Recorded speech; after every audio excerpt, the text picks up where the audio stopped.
ఇప్పుడు దీంట్లో రెండు ఉన్నాయండి. ఒకటి మీరు అన్నట్టు రాజకీయాలు కొద్దిగా హార్డ్వేర్ కానీ హార్డ్ కోర్ కానీ,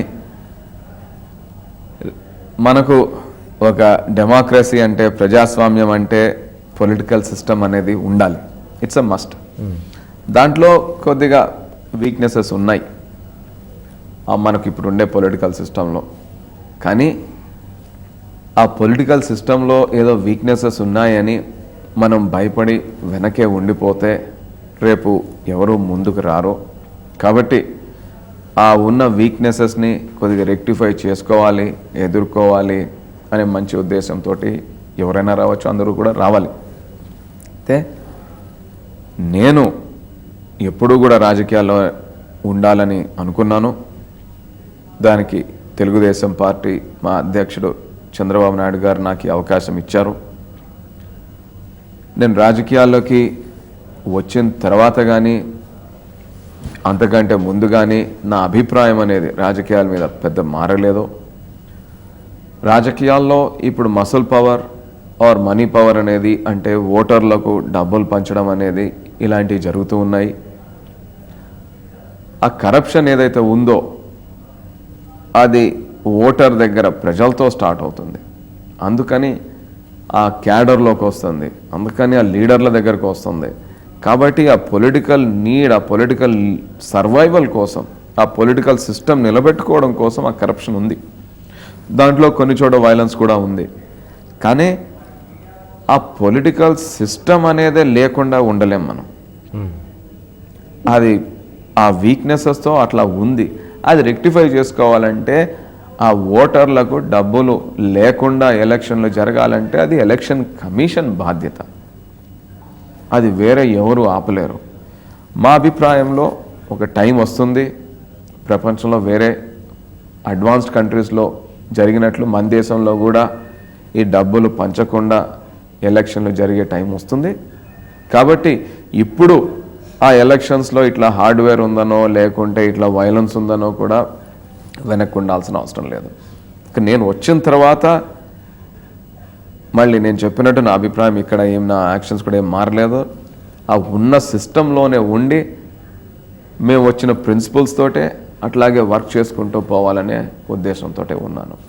అంటే మెయిన్ స్ట్రీమ్ పాలిటిక్స్లోనే ఉండాలి. ఇప్పుడు లేకుంటే ఇంటలెక్చువల్స్ పార్టీ అనో ఇంకేదో parallel stream of political system, అది నాట్ పాసిబుల్ అండి. ఎందుకంటే మనం చాలా చూసాం, ఈ లోక్ పరిత్రన్ కానీ ఇంకా వేరే పార్టీస్ కానీ వాళ్ళందరూ ఒక సీట్ కూడా గెలుచుకోలేరు. కాబట్టి ఆ ఓన్లీ గుడ్ ఐడియాస్, వాళ్ళు రియాలిటీ కాలేరు. కాబట్టి రియాలిటీలో ఉండాలంటే మెయిన్ స్ట్రీమ్ పొలిటికల్ పార్టీస్లోనే ఉండాలి. ఆ దాంట్లో ఏదో ప్రాబ్లమ్స్ ఉన్నాయనో లేకుంటే కరప్షన్ అనో లేకుంటే వైలెన్స్ అనో వాటన్నిటికీ చంకి భయపడి ఇంకేదో వెళ్ళి వేరే సిస్టమ్ సెటప్ చేస్తే అది మనకు సొల్యూషన్ కాదు. ఆ ఉన్న సిస్టంలోనే ఉండి అది రెక్టిఫై చేసుకోవాలి, ఇంప్రూవ్ చేసుకోవాలా. టీడీపీలో అవకాశం ఉంది, అది చేసే ఆపర్చునిటీ కూడా ఇస్తారు. కాబట్టి ఒక సాఫ్ట్వేర్ సంస్థ అధినేతగా ప్రస్తుతం సాఫ్ట్వేర్ రంగం గడ్డుకాలం ఎదుర్కొంటుంది ప్రపంచవ్యాప్తంగా. రైట్. మన దేశంలో ఉన్న సాఫ్ట్వేర్ నిపుణుల భవిష్యత్తు ఎలా ఉండబోతుంది? అలాగే అమెరికాలో ఉన్న వాళ్ళు వెనక్కి తిరిగి వచ్చేసే అవకాశం ఉందని చెప్తున్నారు చాలామంది. మీ అనాలిసిస్ ఏంటండి? కరెక్ట్. ఐటీ రంగంలో ఏ రంగంలో అయినా కూడా ఆ గ్రోత్ కర్వ్ చూస్తే ఆ లెర్నింగ్ కర్వ్ స్టైల్లో ఉంటుంది. 30, 40, 50% గ్రోత్ రేట్స్ కూడా మనం చూసాము గతంలో. ఇప్పుడు ఐటీ రంగం మెత్తబడింది అంటే ఆ పర్సంటేజ్ ఏదైతే మాట్లాడుతున్నామో మనము, ఆ గ్రోత్ రేటు 30%, 25%, అది ఇప్పుడు సాధ్యం కాదు.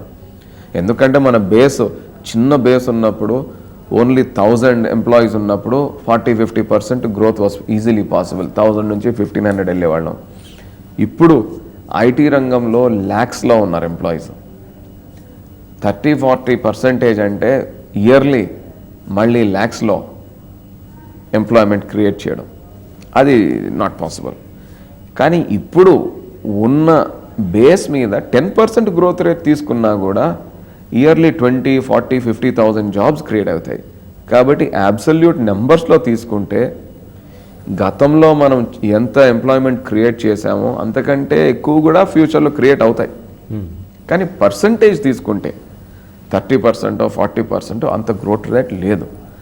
అయితే ఎటొచ్చి ఎక్కడైనా ఏ బిజినెస్లో అయినా అప్స్ అండ్ డౌన్స్ ఉంటాయి. ఆ ఇండస్ట్రీలో కూడా సైకిల్స్ ఉంటాయి, కర్వ్స్ అప్ అండ్ డౌన్. ఇప్పుడు మనం ప్రపంచవ్యాప్తంగా ఎకనామిక్ క్రైసిస్, లిక్విడిటీస్ క్రైసిస్లో డౌన్ టర్న్లో ఉన్నాము. అన్ని ఇండస్ట్రీస్ డౌన్ టర్న్లో ఉన్నాయి. ఐటీ కూడా ఇంపాక్ట్ అయింది. మళ్ళీ ఎకానమీ అంతా పుంజుకొని రికవరీ అయ్యే టైంకి ఐటీ రంగం కూడా మళ్ళీ పైకి వచ్చేస్తుందండి. దాంట్లో ఏం డౌట్ లేదు. కానీ ఫ్యూచర్లో ఆ పర్సంటేజ్ ఆఫ్ గ్రోత్ రేట్ తక్కువ ఉంటుంది. But number of new jobs, కొత్త ఉద్యోగాలు క్రియేట్ చేసేటివి అవి మాత్రం అబ్సల్యూట్ నెంబర్స్లో ఇంకా ఇంతకు ముందు కంటే కూడా ఎక్కువ నెంబర్స్లోనే వస్తాయి. ఓకే, మీరు తెలుగుదేశంలో ఎలాంటి బాధ్యతలు నిర్వహిస్తున్నారు ప్రస్తుతం? నేను తెలుగుదేశం పార్టీ అనుబంధ సంఘం TSNV అండి, తెలుగు సాంకేతిక నిపుణుల విభాగం అని. It is a TDP cell for professionals. దానికి రాష్ట్ర అధ్యక్షుడిగా ఉన్నాను. TSNV ఇటువంటి సెల్ క్రియేట్ చేయడము మన రాష్ట్రంలోనే కాదు దేశంలోనే మొట్టమొదటిసారిగా ఏదన్నా పొలిటికల్ పార్టీ క్రియేట్ చేయడం జరిగింది. కాంగ్రెస్ కానీ బీజేపీ కానీ రాష్ట్రంలో నేషనల్ లెవెల్లో తీసుకోండి, కమ్యూనిస్ట్ పార్టీస్ కానీ అక్కడ కూడా ఇట్లా ప్రొఫెషనల్స్కి ఒక సెపరేట్ సెల్ లేదు. కానీ ఈ ప్రొఫెషనల్స్ అనే వాళ్ళని not only IT, telecom, banking ఇటువంటి వాళ్ళందరినీ, ఈ ఎడ్యుకేటెడ్ ప్రొఫెషనల్స్ని, యూత్ని, వాళ్ళని కూడా మెయిన్ స్ట్రీమ్ పాలిటిక్స్లోకి తీసుకొని రావాలంటే వాళ్ళు వెళ్ళి ఆ డిస్ట్రిక్ట్ యూనిట్లోనో సిటీ యూనిట్లోనో చేరరు. లేదు ఇంకా వేరేదేదో బీసీ సెల్, ఎస్సీ సెల్ అలాంటివి పెట్టిన మైనారిటీ సెల్ ఉన్న దాంట్లో కూడా చేరరు. ఈ ప్రొఫెషనల్స్ కంటూ సెపరేట్ సెల్ క్రియేట్ చేయగానే వాళ్ళు ఉత్సాహంగా థౌజండ్స్లో వచ్చి చేరుతున్నారు TSNVలో. ఇప్పటికీ as of today in a short time ఈ 3 monthsలో కూడా మెంబర్షిప్ 12,000 దాటిందండి TSNVకి. ఓకే, కానీ ఈ TSNV అనేది క్రియేట్ చేయడము ఓన్లీ ఒక నంబర్స్ గేమ్ కాదు, ఇది ఒక ఆర్గనైజేషన్ అండి. వైస్ ప్రెసిడెంట్స్ ఉన్నారు, జనరల్ సెక్రటరీస్ ఉన్నారు, every district level district in-charge ఉన్నాడు, ఎవ్రీ తాలూకా లెవెల్ ఇన్ఛార్జ్ ఉన్నాడు, మండల్ లెవెల్ కూడా అపాయింట్ చేస్తున్నాము. సో అల్టిమేట్గా ఈ TSNV అనే స్ట్రక్చర్ని పంచాయతీ లెవెల్ నుంచి స్టేట్ లెవెల్ వరకు ఒక